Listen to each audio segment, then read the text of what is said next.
Be Wealthy and Smart, episode 1043.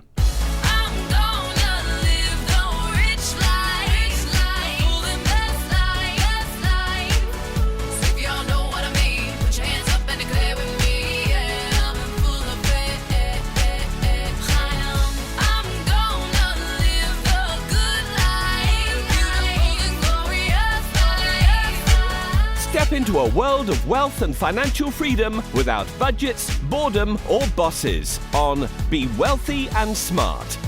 And now, here's your host, Linda P. Jones. Welcome to Be Wealthy and Smart. I'm Linda P. Jones, America's Wealth Mentor, empowering women and men worldwide to financial freedom. On today's show, we're going to talk about how to save money during an expensive summer because prices are going crazy. Inflation is running rampant and gas prices are up. A lot of things that we might use more this summer seem to be much more expensive and might get even more so. So here are some tips that can help you save some money during the summer. This comes to us from money.com and was written by Sarah Hansen. And it says, an inflation rate over 8% means that just about everything is more expensive this summer, from groceries to gas, airfare to air conditioning. But higher prices don't mean that summer fun is out of reach. There are plenty of worthwhile strategies to consider that could help you save money on gas, as well as tips to keep in mind for lowering the costs of cooling your house, heading out on vacation, and more. So the first tip is to be smart about air conditioning. The U.S. Energy Information Administration is forecasting that households will spend an average of $454 on electricity over June, July, and August, roughly $151 per month. So one of the ideas is to consider turning your thermostat up a degree or two and make sure you close the doors to rooms you aren't using so your air conditioner doesn't have to work as hard. You can also use a smart thermostat to set a slightly higher temperature in your home when you aren't around. There are other creative ways to keep cool while you sleep, too, possibly enabling you to switch your AC to fan mode or turn it off entirely at night. I want to pause there and give you my tip from living in the desert. Talk about heat. I deal with temperatures of up to 120 degrees in the summer. And one of the things I found that's really helpful is a little portable air cooler called Arctic Air. You put water in this little contraption, plug it in, and it can cool your house room by room. So if you're just out in the kitchen, for example, you just can cool the kitchen area. If you're in the bedroom, you can cool just the bedroom. That way you don't have to cool the entire house all day or all night long. So if you want to use it for part of the day, just to cool off where you are, it works perfectly for that. It's called Arctic Air, and I got it on Amazon.com. I'll leave a link to it in the show notes. The second recommendation is to take advantage of the great outdoors. Consider skipping an indoor outing like a restaurant meal, shopping trip, or a night at the movies in favor of a picnic, a hike, or another outdoor activity. Many state parks have free admission days, and walks and other activities outside are a great way to keep active without paying for a gym membership. She also recommends considering canceling a streaming service like Netflix or Hulu for a few months, or dropping from a premium plan to a basic plan, like from $19.99 a month to $9.99 a month, and using the $30 that you save for 3 months on backyard water toys for the kids to use all summer long. As far as the outdoors, I think that's a great idea. And there's also like the community swimming pool or going to the park to play soccer at the park or baseball or something else. But getting creative with outdoor activities, I think, is a great idea and can keep you healthy, active, and burn off a few calories too. The third idea is to celebrate weddings more frugally. Summer is wedding season, and 2022 is expected to be the hottest year for weddings since 1984. The average cost of attending a wedding in 2019 was $430, according to a study by the wedding website The Knot. And costs are even higher for out-of-town events. If you have a full wedding calendar and a tight budget this year, it makes sense to cut back on your expenses.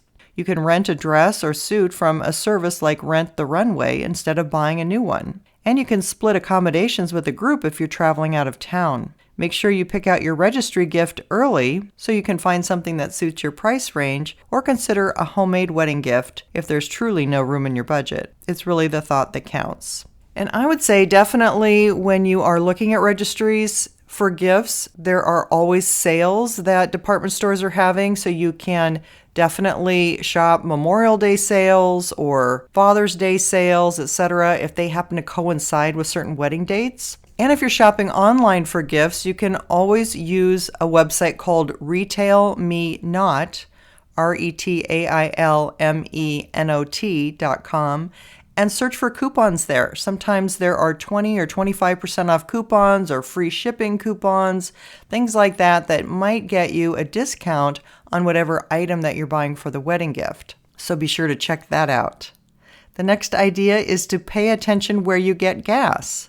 Gas prices are at a record high, averaging about $4.60 per gallon. That's a whopping $1.60 more than it was this time last year. If you're taking any road trips this summer, it's a good idea to pay a little bit more attention to where you fill up, especially around state lines. The Gas Buddy app, that's GASBUDDY app, says that since gas taxes and other costs differ from state to state, waiting until you cross state lines can either cost you or save you a lot of money on gas. In Illinois, for instance, a gallon of regular gas costs an average of $4.97, but across the border in Iowa, average gas prices dropped to $4.17. In California, drivers are now paying an average of $6.07 compared to $4.91 across the border in Arizona. The next idea is to travel with fuel efficiency in mind. Making small changes to the way you drive is another way to save money on gas. Avoiding abrupt accelerating and braking is not only safer, it will also improve your fuel economy. Using cruise control on the highway will also save fuel, as will turning off your engine when parked rather than idling. Also, consider taking public transportation, riding a bike, or walking whenever possible to cut out driving costs entirely. The next idea is to stock up on seasonal items. If there's a little wiggle room in your budget, the summer months can be a great time to stock up on seasonal items, potentially saving you money on goods you'll need down the line. The warmer months are a great time to buy summer clothing because of the major sales surrounding the July 4th holiday. According to DealNews.com, consumer analyst Julie Ramhold, she expects discounts to average between 40% and 50%. Look for deals on outdoor gear and activewear throughout the summer too. Other seasonal items like garden tools and porch furniture also tend to be discounted in August, and Ramhold predicts that consumers will see the best deals on barbecue grills and lawnmowers as the season winds down in September and October. Also, we had news that Target had really not managed their stock well the last several months, and that was why they had a drag on their earnings. So you could check out Target to see if they have some markdown sales to get rid of some of that extra inventory they have. The next idea is shop smart at the grocery store. Grocery prices are up 11% over last year. Luckily, there are a few easy ways to cut costs at the supermarket. You can swap out expensive cuts of meat for cheaper ones, for instance, or opt for frozen instead of fresh. In-season local produce like corn and tomatoes in the summertime tends to be fresher and cheaper than out-of-season produce. For many non-perishable items, it's cheaper to buy the generic option instead of the name brand. Make sure to take advantage of store coupons and rewards programs too. Yeah, I would echo that. Rewards programs and signing up for the loyalty programs at your local store can save you about $10 on every $100 that you spend. So that adds up over time. The other thing is you can check out if you have a local farmer's market where you can compare prices and maybe find some better deals. The next idea is travel off-peak. If you're vacationing this summer, avoiding the most popular travel days and times can help you stay on budget. You'll save an average of $75 on domestic airfare when you fly on a Tuesday or Wednesday instead of the weekend, according to the travel search site Hopper. Booking a vacation for September and October, or sometimes even just in late August, rather than the peak summer travel period, is also a simple and reliable way to save a bundle. This logic applies to destinations too. It's less expensive to travel to less popular spots, and you'll save money when you get there. An April report from Hopper found that a round-trip ticket to Ibiza, Spain would cost travelers more than $1,000 this summer. A ticket to Tulum, Mexico, which offers many of the same amenities, was going for $455, more than 50% less. Yes, and I would add that many people are choosing to drive instead of fly. And also, if you have credit cards that give you hotel points or frequent flyer miles, you can use those for free air tickets or for free hotels. Travel is one of those things where there's all kinds of deals available, but they're just not advertised to the public. You have to find them in obscure places because they don't want to let you know they're discounting.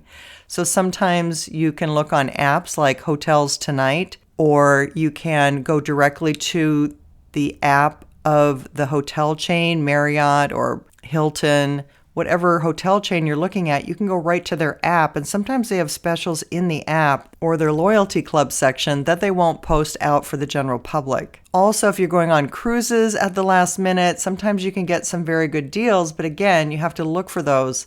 They're not often advertised. They tend to be put in more obscure places, like apps or through travel agents. I think there were some good ideas in here just to save some money here and there. Maybe one or more of these ideas are something you can put into practice, or maybe they made you think of another idea that you have to save some money. With prices going up like they are, this is the time to really get a little bit more cost conscious and think about if there are ways to reduce costs, but yet still enjoy some of our favorite things to do. I made an important announcement on the last podcast, and that is my audiobook is out now and available on Amazon.com or Audible.com. I'll put a link in the show notes, and thank you to everyone who has purchased the audiobook and the book and Kindle formats. That's all for today. Until next time, live the good life and be wealthy and smart. Thank you for listening to Be Wealthy and Smart with Linda P. Jones. Share the wealth and tell your family and friends about the show. Check out our website, blog, and social media for more riches at www.bewealthyandsmart.com.